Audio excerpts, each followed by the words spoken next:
Chocolate Cravings. Hello, everyone, and welcome to the podcast of The Ordinary Maverick.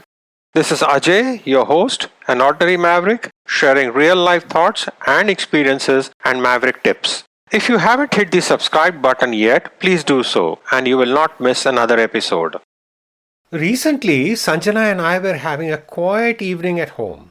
If you know us, you will agree how precious that is given our interwoven lives with several commitments, traveling for work and pleasure, and given the fact that both of us love connecting with people.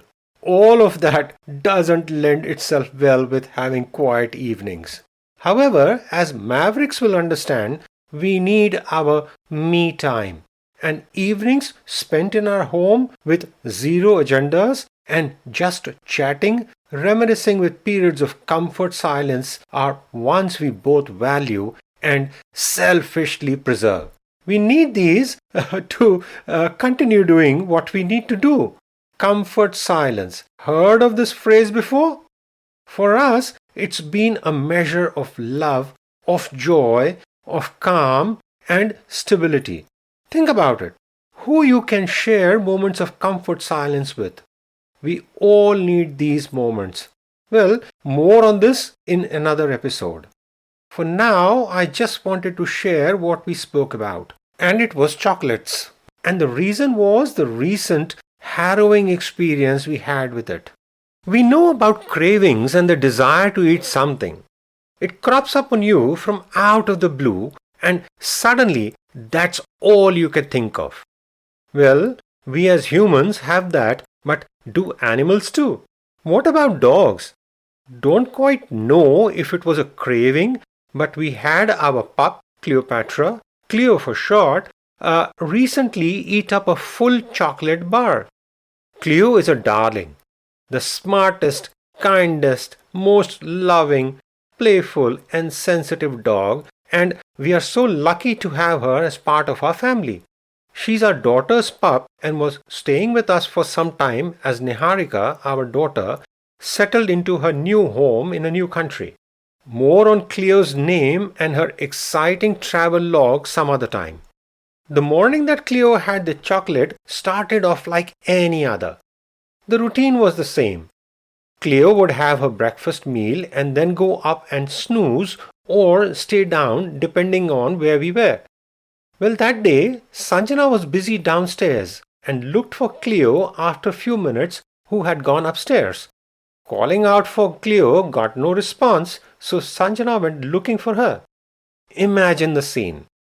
Cleo was upstairs in one of our bedrooms and had dug into a chocolate bar kept ready for packing, along with several others in prep for an overseas trip.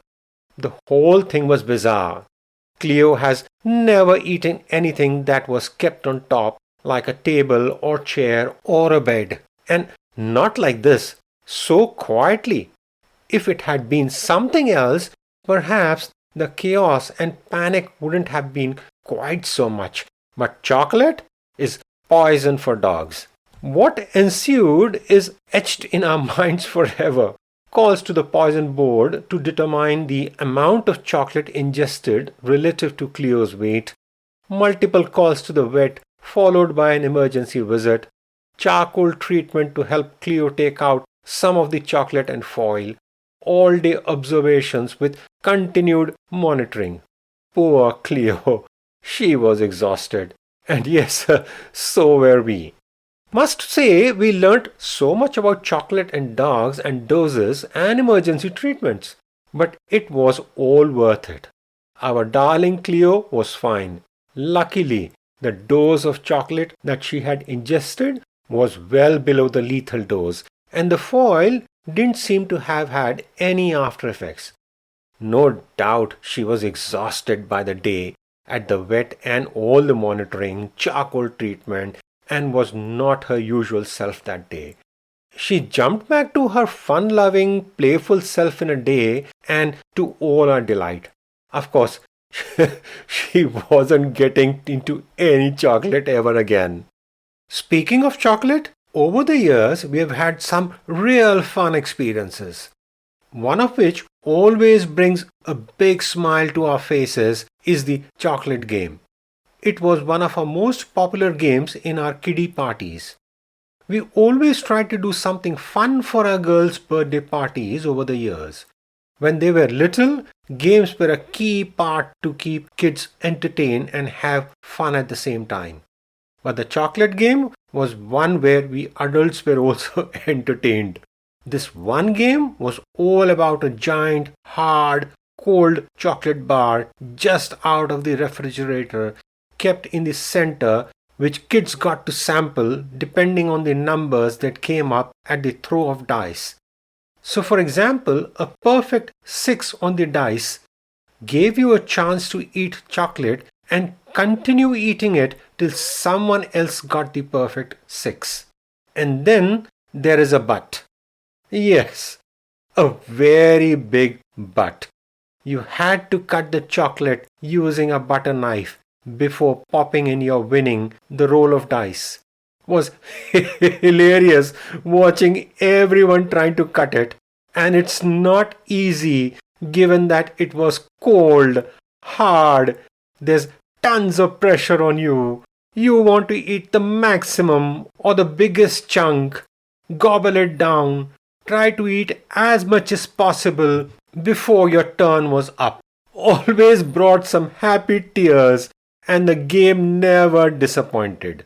Of course, there was also the odds where one kid never got the perfect 6 and a chance to eat the chocolate during the game. We had to plan and give them some extra chocolate bars when they left to compensate and not have crying kids leaving the party. Another chocolatey experience is when our girls signed up for chocolate making classes. No doubt it was great fun, but quite messy too. And with all the enthusiasm for making chocolates, we suffered with an overdose of chocolate.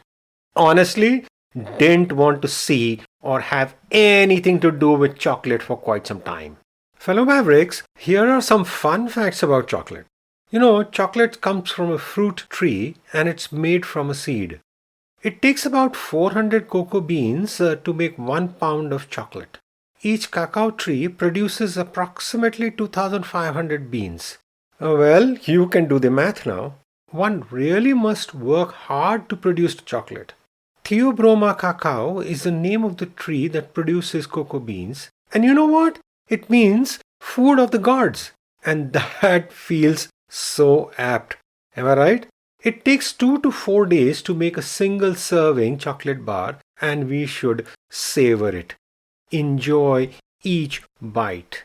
You know what, fellow Mavericks? Here is the thing. Life is like chocolate. You need to pause and savor it. Find those moments to slow down, like how we can play a reel in slow motion. I've spoken about the memory bank earlier where we store those special moments. But savoring life, its beautiful moments, is like a unique gift and talent. In this super busy life, we need to take special efforts to do so.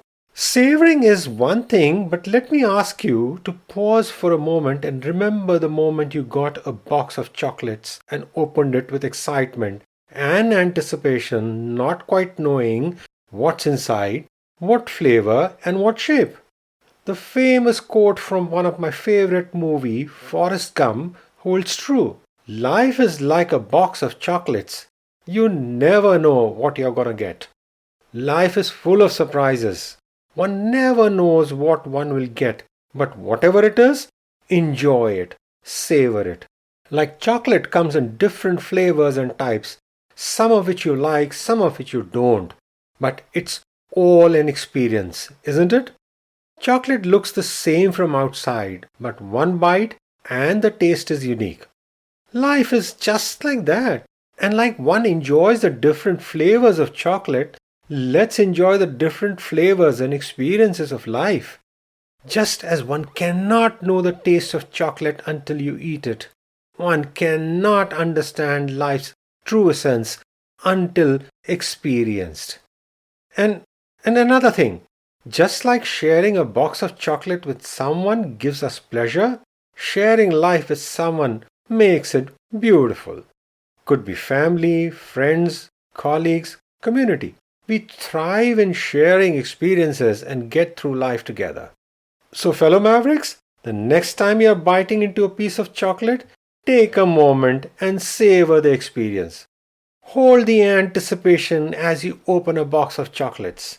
And just like the happiness and excitement of trying out different flavors, step into each day with the same feeling and with the confidence that I can handle whatever comes my way. Write in your comments, share your feedback at theordinarymaverick@gmail.com and follow me on Instagram, #theordinarymaverick. I love hearing from you. This is Ajay signing off, wishing you have an amazing rest of the year. Keep well, stay safe. Credits. This podcast series was put together as a team effort from the Bhardwaj family. Concept, design, title, researchers and reviewers Ajay, Sanjana, Avantika and Niharika Bhardwaj. Script, Sanjana. Cover design, Niharika. All rights reserved.